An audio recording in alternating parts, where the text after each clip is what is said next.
deveria falar para todos sobre o primeiro capítulo da encíclica Fratelli Tutti, As Sombras de um Mundo Fechado.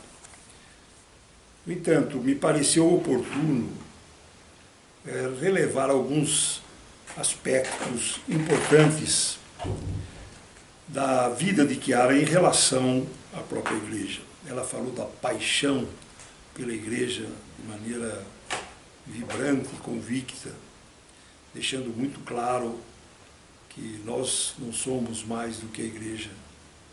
Nós somos igreja, servimos a igreja.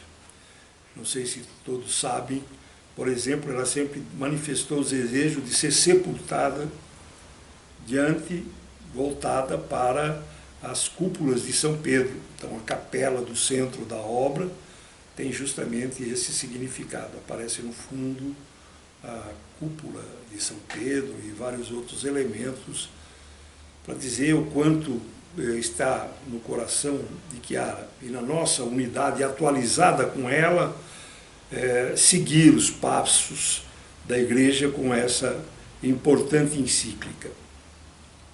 Cabe ressaltar que essa encíclica vem depois da Laudato Si', que sacudiu o mundo a respeito do ambiente, da nossa casa comum. A inspiração do Papa Francisco é sempre do São Francisco de Assis, que na sua trajetória de vida relevou enormemente a relação com Deus, o amor não amado, como ele dizia, e as suas consequências, a relação com cada próximo, numa fraternidade ilimitada, uma relação com o cosmos, com a natureza, com todos os acontecimentos. A Fratelli Tutti se atém também ao espírito de fraternidade de São Francisco, mas invoca aquilo que o Papa Bento XVI desenvolveu, a chamada ecologia humana, o equilíbrio das relações entre os seres humanos, homens, mulheres, crianças. E quando ele fala dessa ecologia, ele fala também de um modelo profundo, né, de convivência, de papéis, de funções, a família, o pai, a mãe, os filhos, os avós, a vizinhança. E disso extrai também uma profunda reflexão para as encíclicas que ele escreveu no seu tempo. Mas vamos nos ater a esse capítulo. O Papa faz uma extraordinária síntese, né, no sentido de fundamentar a sua encíclica, buscando fatos da vida do próprio São Francisco, que naquele tempo, tempos perigosos e difíceis, e de muita intolerância, vai visitar o sultão, atravessando uma distância enorme, com riscos, foi acolhido pelo sultão, e sempre com aquela recomendação de tratar com delicadeza, com ternura e com respeito as outras pessoas. E, de fato, essa encíclica Fratelli Tutti segue as pegadas do encontro do Papa Francisco com a máxima autoridade do islamismo no Egito. Da mesma forma que a Laudato Si' teve como precursor, num certo sentido, o patriarca de Constantinopla, que fez uma ação muito importante, Bartolomeu I, ele desde longa data vem fazendo uma ação de proteção do ambiente. Essa atitude do Papa releva a dimensão do diálogo que ele estabelece com as grandes religiões e com todos os homens de boa vontade, em função, seja da casa comum, mas no caso da Fratelli Tutti, seja dos grandes desafios que a contemporaneidade coloca a respeito da justiça, dos sistemas econômicos, das ideologias, etc.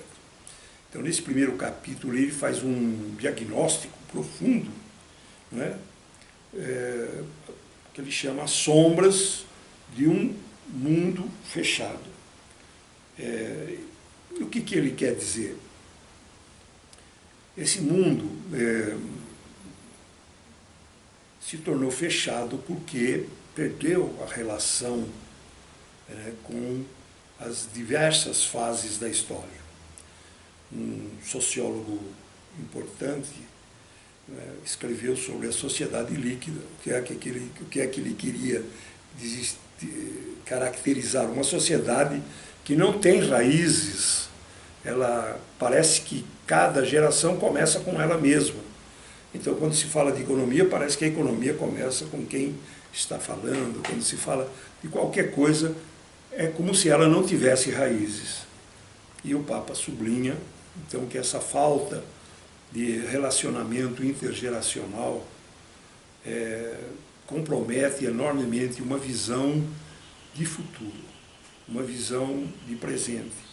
E descarta, num certo sentido, uma palavra que ele gosta, o passado.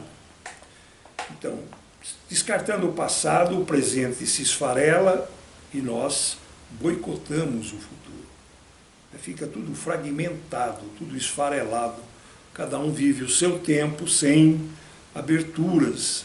Ora, isso criou um caos tremendo no mundo, porque enquanto as ideologias se pautam por uma ideia, por um princípio chamado dialético, de conflito, de concorrência, de comparação, e também a própria psicanálise fala da morte do pai, tudo é conflito, tudo é eliminação. Né? O complexo de Édipo é justamente eliminar o pai, né? Figurativamente, né? Para poder estabelecer a relação com a mãe. Eu estou dizendo essas coisas para situar os diversos influxos que a sociedade sofreu com ideologias e com teorias que, não tendo um formato trinitário que é includente, né? A diferença das relações dialéticas com as trinitárias é que a relação trinitária inclui, a relação dialética exclui.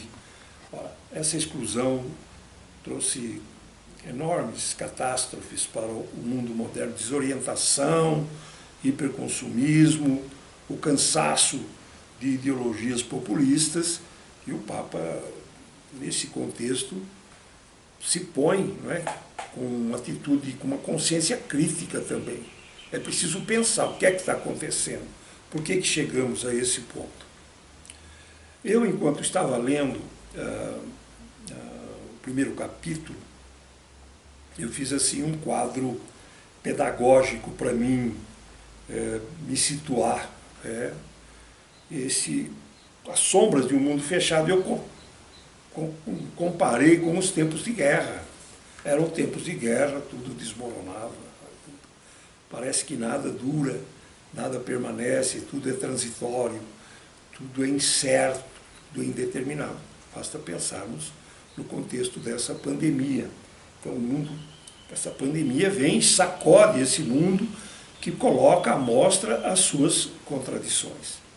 Então, nessa mesma linha, eu peguei 7 aspectos do ideal para poder ser uma chave de leitura desse primeiro capítulo e da encíclica no seu todo. Por exemplo, o vermelho fala da economia, né, que é um grande problema hoje das desigualdades sociais. Que ela dizia, nenhum pobre entre nós, né, e lança IBC. O amarelo fala da ética, da honestidade, da não corrupção, da busca de sentido. O alaranjado fala, o Papa toca nisso, na cultura do encontro e do diálogo, do fazer-se um, e ele chama de amizade social, necessária para o bem da humanidade. O verde, o ambiente, a saúde, a doença, a morte, a fome, né? A gente pode, a partir da nossa experiência de vida, fazer uma leitura que não é alheia ao nosso caminho. Depois tem o azul, que é a casa, a socialidade renovada, né? Tem que ver com a justiça social, com a distribuição dos bens da terra, etc. E depois ele fala do anil, a consciência crítica. Nós perdemos esse sentido da perspectiva histórica, a gente vive parceladamente o seu tempo sem vincular ao que virá e ao que foi, ficando no vazio. E finalmente, né, o Violeta, a aldeia global, ele fala dessa globalização, da indiferença, né, as vantagens da globalização e o vazio das comunicações que aproximam abstratamente, mas não formam e levam as pessoas à deriva, né, no sentido de não ter um norte, não ter uma bússola como nós estamos percebendo.